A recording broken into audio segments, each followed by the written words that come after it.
My wife almost died in our own house not because of her condition, but because our HOA president cut the power while she was on a ventilator. She thought it would force us out of the neighborhood. What she didn't know was that my father, a federal judge, was watching live on video call when it happened, and that mistake cost her everything. When I look back now, I still get chills thinking about that day. My name is Michael Harrison, and my wife Sarah is 32 years old. She was paralyzed from the waist down after a terrible car accident 2 years ago. Since then, her life has depended on machines, oxygen concentrators, ventilator monitors. Every hum and beep in our house isn't just background noise, it's the sound of her staying alive. And despite all of it, Sarah still has this light in her, this smile that somehow makes me believe everything is going to be okay. We moved into Oak Ridge Hills 6 months before it all went down. The houses looked nice. The lawns were trimmed and everyone waved politely at first. But there was one person who made it clear we didn't belong, Karen Mitchell. She was in her 50s, sharp bob haircut, clipboard practically glued to her arm, and the kind of fake smile that hides pure venom. She was the HOA president, which in her mind meant she was queen of the entire block.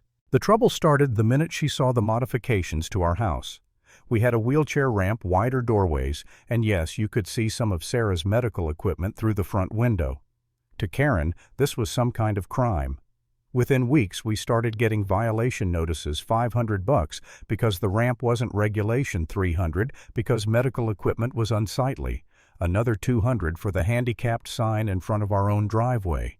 She even fined us for the wheelchair tracks in the grass. At first, I tried to ignore her, telling Sarah we'd fight what we could and let the rest go. Sarah, as strong as she is, told me not to drag my father into it. She didn't want anyone thinking we were pulling strings because he was a judge. She wanted us to win this the normal way, through patience, through the system. But Karen wasn't looking for peace. She wanted us gone. She started showing up unannounced, barging into our yard, claiming inspections. One day, she pointed straight at Sarah's ventilator by the window and said, "That equipment is an eyesore. It needs to be hidden from view." Sarah, with all the patience she could muster, said softly, "That equipment keeps me alive. I can't just hide life support." Karen didn't even flinch. She just sneered and replied, "Then maybe this neighborhood isn't suitable for your condition." That night, Sarah cried herself to sleep.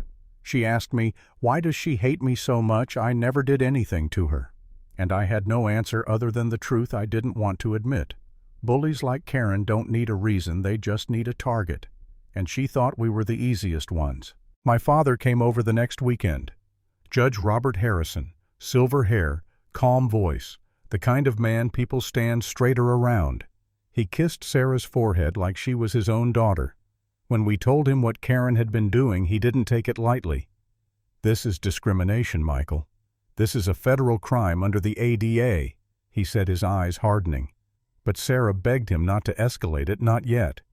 "I just want to live quietly in our home," she whispered. My dad respected her wishes, but he told us one thing: document everything. If she escalates, you'll need proof. None of us realized just how soon we'd need it. On a Wednesday afternoon, while I was at work, my phone rang.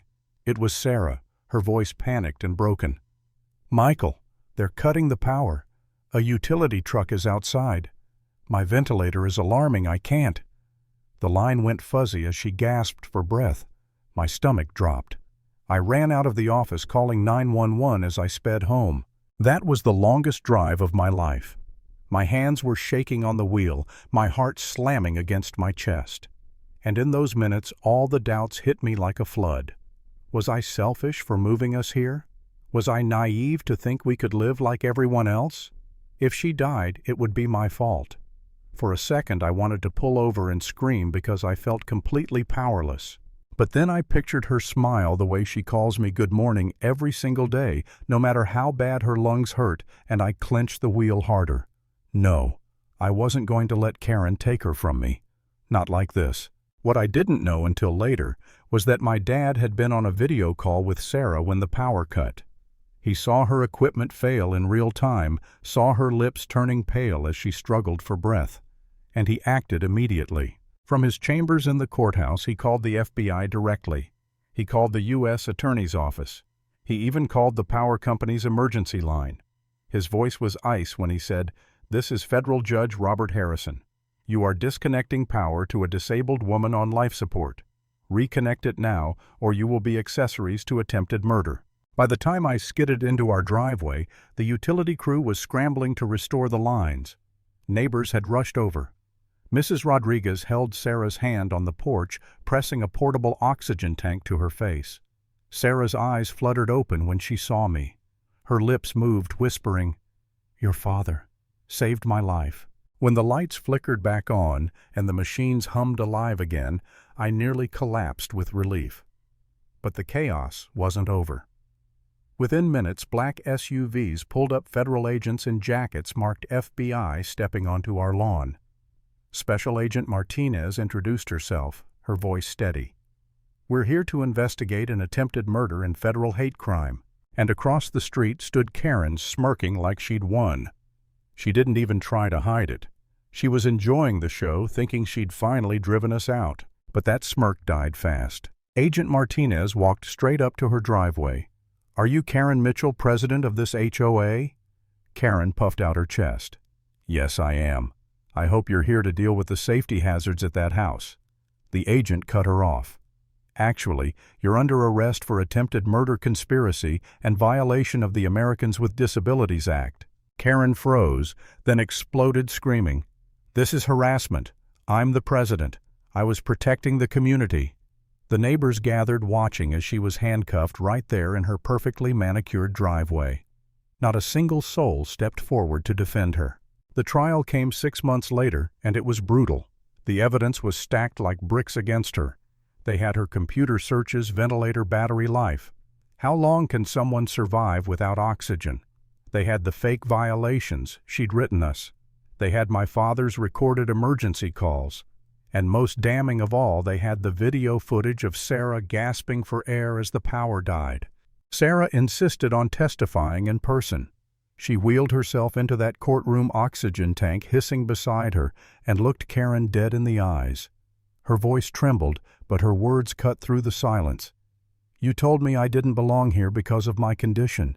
You tried to kill me because I'm disabled, and I'm still here." I watched the jurors wipe tears from their eyes. Even the court officers looked shaken. Karen, against her lawyer's advice, decided to testify. It was the nail in her coffin. She claimed she didn't know Sarah was on life support, even though every fine she'd written had been about the ventilator and oxygen machines. She claimed it was about property values. When the prosecutor showed the jury her Google searches, her face went pale. "I was just concerned about safety," she stammered. "Whose safety?" the prosecutor shot back. "Theirs or your desire to erase disabled people from your perfect neighborhood." The jury deliberated only 6 hours. Guilty, on all counts. When the judge read the sentence, 25 years in federal prison without parole, Karen finally cracked. The woman who thought she could play God with my wife's life broke down screaming that she was the victim, that she had authority, that she was misunderstood. No one believed her. Not anymore. And that's where it ended. Karen in shackles, her power stripped away, her own hatred turning into the cage she'd live in for decades. What I learned that day is simple: hatred can be loud, cruel, and relentless, but it only takes one moment of courage, one act of standing up to show just how powerless it really is.